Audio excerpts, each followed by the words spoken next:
Hari kedua di Bali, mari mengawalinya dengan secangkir kopi enak di tempat yang lagi hype banget. Yes, this is Bread Yard. Datang ke sini untuk menikmati sarapan dan secangkir kopi enak. Finally I know kenapa tempat ini jadi salah satu most favorite place to visit karena memang tempatnya semenyenangkan itu. Pelayanannya sangat ramah, harga makanannya masih masuk akal, rasa makanan dan kopinya juga enak banget, cocok di lidah aku, dan pilihan menunya juga banyak. Dan aku baru menyadari beberapa coffee shop yang aku visit di Bali kali ini, mereka itu memisahkan area untuk makan dine in dan juga take away. Mungkin untuk menghindari adanya antrian pemesanan kali ya, which is menurut aku very thoughtful sih.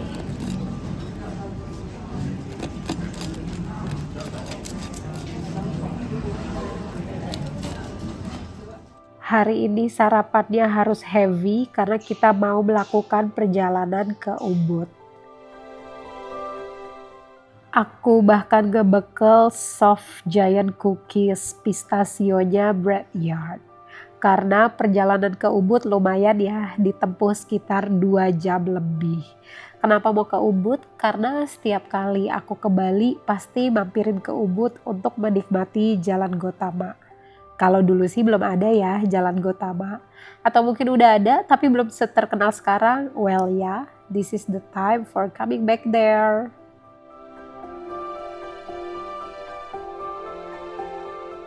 Again, rencananya mau makan babi guling Bu Oka, tapi karena masih kenyang, jadi kita mampir dulu nih ke Art Market Ubud.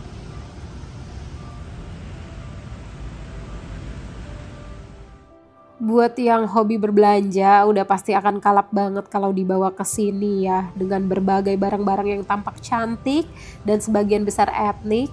Aku pun lumayan kalap sih berbelanja di sini. Jadi nggak usah berlama-lama di sini ya, karena akan betah pastinya seharian. Langsung saja aku dan temanku meluncur ke Babi Guling Bu Oka yang kebetulan udah buka juga dan bisa ditempuh dengan jalan kaki dari Art Market Ubud ini.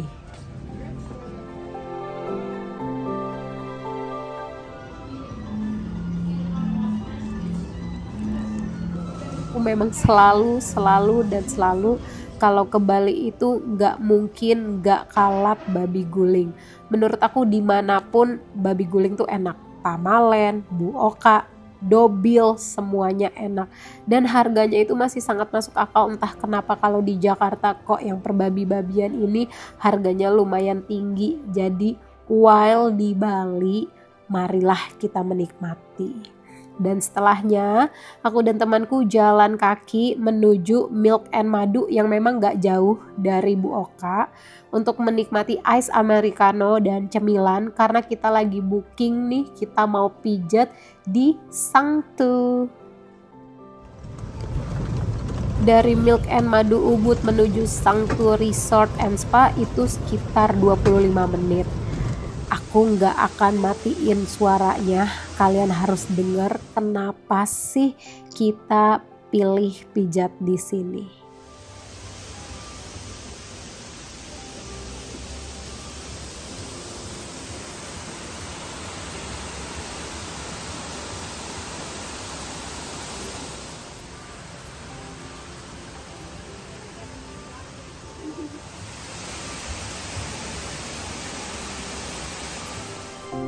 Sudah tahu kan alasan kenapa kami memilih Sangtu untuk tempat pijat kali ini? Sudah nggak perlu lagi itu back sound ala-ala di spa. Karena suara natural dari air terjunnya ini sudah sangat menenangkan jiwa dan raga. Sebelum dipijat, kami disuguhkan dulu dengan welcome drink yang segar banget, lalu ditanya bagian mana yang mau difokuskan untuk dipijat dan bagian mana yang mau dihindari. Untuk sesi pemijatannya aku skip di video dan dilanjutkan langsung setelahnya kami dapat air jahe yang enak banget, menghangatkan tubuh banget setelah dipijat. Aduh Tuhan, enak sekali minuman ini. Proses pemijatan sekitar 1 jam, harga paling murah yang ditawarkan di Sanctus Spa itu sekitar 350.000. Berbagai pilihan pijat bisa kalian nikmati di sini, bisa lihat aja menunya di sosial medianya Sanctu. Anyway, karena udah sore juga, tapi sambil nunggu lapar, kita berjalan-jalan di Jalan Gotama. Dan aku entah kenapa ya menemukan ini, niatnya nggak mau beli karena yang beli cuma temanku. Tapi turns out karena rasa selainya ini enak-enak banget, akhirnya aku membawa pulang 4 jar atau 4 toples. Kalian harus coba, ini aku nggak tahu nama brandnya apa, tapi ada toko kecilnya di daerah Jalan Gotama di Ubud. Kalian cobain sendiri selainya dan kalian bawa pulang sesuai dengan pilihan rasa favorit kamu.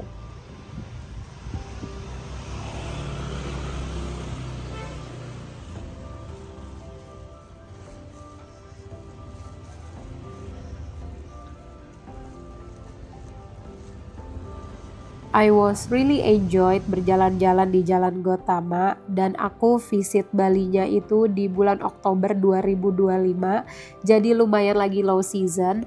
Ada kok turis-turis mancanegara, tapi memang tidak sepenuh biasanya. Jadi aku dan temanku bisa berjalan-jalan sore dengan santai, memasuki toko dari satu toko ke toko lainnya, melihat barang-barang dengan santai juga, karena memang lagi gak terlalu banyak turis baik lokal ataupun mancanegara yang berkunjung ke Bali kalau di bulan-bulan ini. Menutup one day trip di Ubud, kami menikmati makan malam di Jinis. Ini juga katanya lumayan terkenal ya. Dan yang aku suka, pilihan makanannya ini lumayan variatif. Bahkan mereka menawarkan pokeball, which is I love it so much. Cuma kali ini karena mau sharing, jadi aku tidak memesan pokeball dulu. Meanwhile aku memesan pasta dan juga pizza karena emang lagi kangen banget untuk makan pizza tipis yang rasanya itu lumayan otentik. Jinis tempatnya nggak besar, mereka ada 3 lantai dan kami duduk di lantai 2, tapi tempatnya very romantic. Apa karena kita udah sore jadi memang mereka pakai pencahayaan, atau memang tempatnya vibe-nya udah romantic aja. Even aku hangoutnya sama teman terbaik aku ini, which is perempuan gitu ya, tapi kita feeling the vibe dan kita bisa ngobrol heart to heart di sini about our life sambil menikmati makanan yang menurut kami enak dengan harga yang masih masuk akal.